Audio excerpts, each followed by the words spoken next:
Bless up, God family. It is January 6th, 2025, and coming at y'all just to update you with the comedic detox that we are doing, the 42-day Law of Ma'at detox for our Just Juice January session. So this year has started off phenomenally for me. Just so much knowledge, divine intervention through the state of dreams, which is definitely inspiring the next detox that will be coming. But we're going to be in the now, right? So giving thanks for this moment, giving thanks for now. And if you're tuning in, no matter what year, no matter what timeline you in currently, just giving thanks for the moment and giving thanks for life, giving thanks for breath. So we're going to surf through law 3 through 6 because I made a video on day 2 on the first law and the second law. So what we're going to do is we're going to hone in on the 3rd, 4th, 5th, and 6th law. And I'm going to be as brief and expeditious as possible because we got moves to make. I got an audition coming up and I want to prepare for that. I'm in beautiful New York City. It's snowing today, and I live in Hell's Kitchen, so whenever you hear the sirens and things, that's really why that's going down. But either way, giving thanks. Before we get into the laws, I just want to talk about a few health and wellness things that I'd like to share with y'all. So in terms of our balance, and when we think of Ma'at, that's what Ma'at really means: balance, justice, order, harmony, propriety, right? Truth.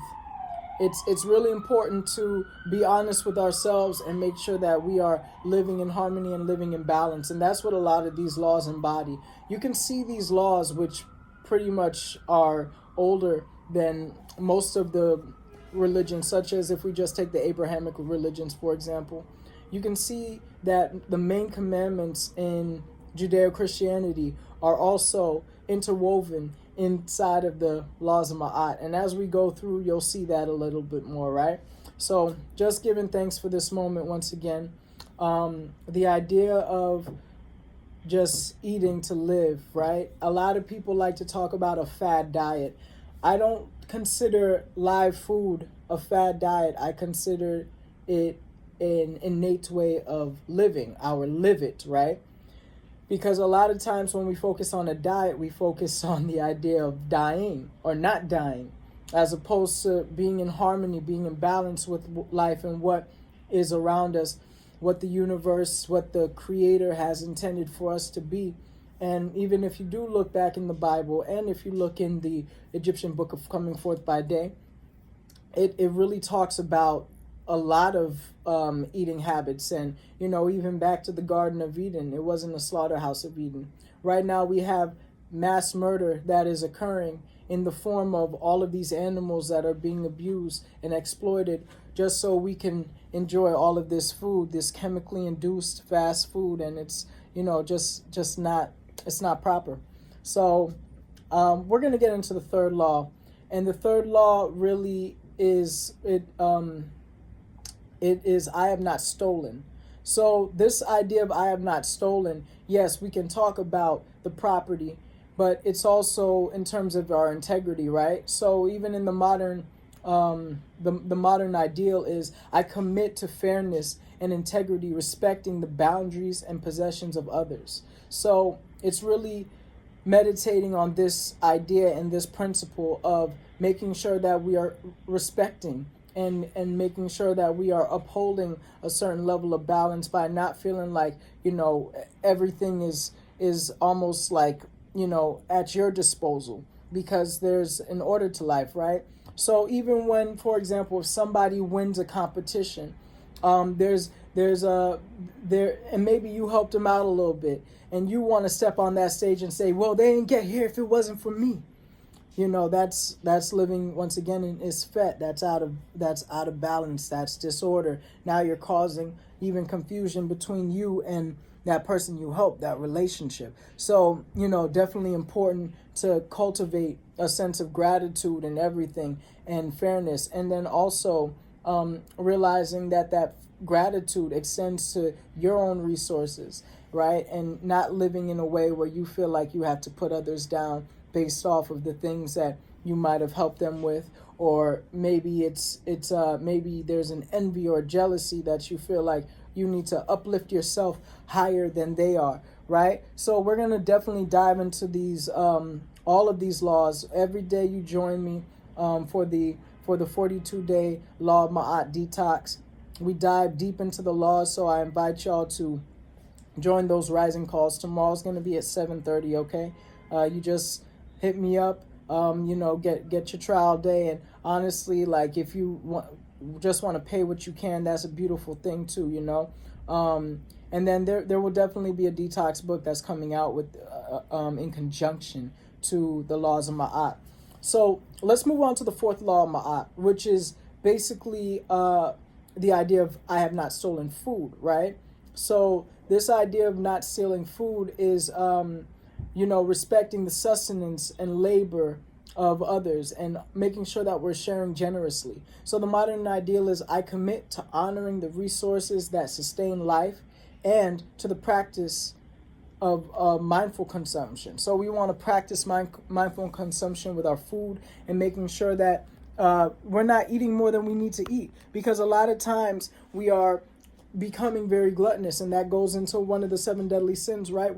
We're stuffing ourselves, overloading ourselves, and trying to eat to feel full as opposed to eat until we're satiated, and then making sure that we're not taking more than we need, right? So it's not just stealing food from people, it's stealing food from life, because once again, these resources that we have, like, they are for all of us. So I see it in New York City all the time. All of these restaurants throwing out food daily, and we got so many people starving, not just in the world, but in the city alone. So, that's definitely something that we want to think about, committing to honoring and sustaining life and making sure that the resources are able to be spread to everybody, right? So, this is something that we meditated on even on day 4, and it was quite powerful in terms of just making sure that we are honoring life and the balance and the harmony of life by making sure that we're not taking more than we need, okay? We're going to move on to the 5th law of Ma'at. And the 5th law is basically states I have not slain people, or like I have not killed, right? And we're honoring the sanctity of life and striving to act in harmony with others, right?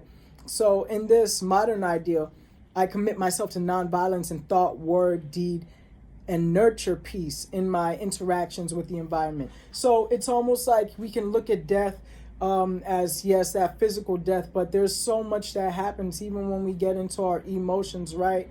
Whenever we are honing in on this energy and motion, usually there's something that is guiding the motion. Ultimately, we are the ultimate pilot, but a lot of times we may put ourselves in positions to create an atmosphere that may not necessarily be favorable. So whether that's going into an environment where there is a lot of death practices, right? Where there's a lot of people, instead of using the tongue to speak life, they're speaking death. They're speaking isfet instead of speaking ma'at, instead of speaking ankh, right? Ankh would translate to life.